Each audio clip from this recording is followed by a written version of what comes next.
Vitamin ABB, the Southern counterculture meets Southern Gothic tradition. Trust me, I'm a doctor. There is a real Southern Gothic quality to it that manifested itself in the way that the band presented itself from the very beginning, with photographs like this, actually, that is from the Grand Canyon, clearly not the South. But their road manager, Twiggs Linden, stopped on their first big road trip out west, and they took a whole series of pictures. And this adorned their box set that came out in 1989.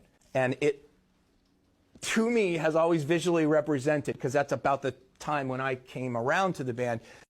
Here's a little more on what Southern Gothic itself is and what it means in an academic sense. Gothic confronts the South's romanticized past with the harsh realities of its unresolved conflicts. It balances darkness with redemption. It doesn't shy away from the complexities of human experience. Instead, embraces them to create stories that both critique and celebrate Southern identity.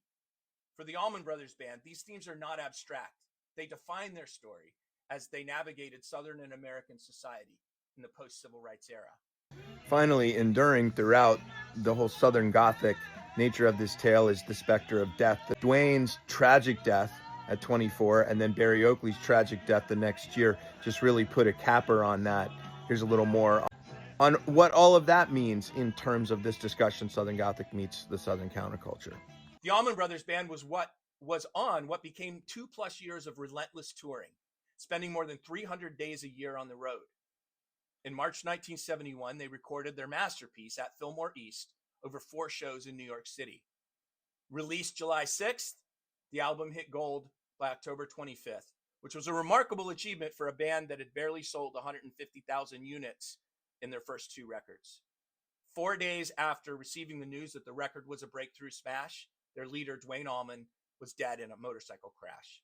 He was 3 weeks shy of his 25th birthday. Duane's devastated bandmates honored him with an enduring commitment to his vision.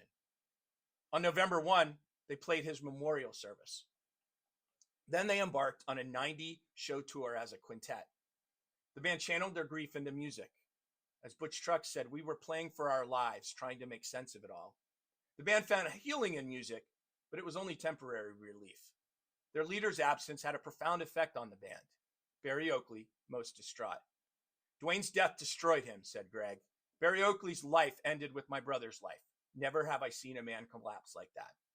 Oakley blunted his pain in a haze of drug and alcohol and died in a motorcycle crash November 11, 1972. It was a year and 2 weeks after Duane's death and a stone's throw from the site. Since 1972, the bandmates have been buried beside each other in Rose Hill Cemetery.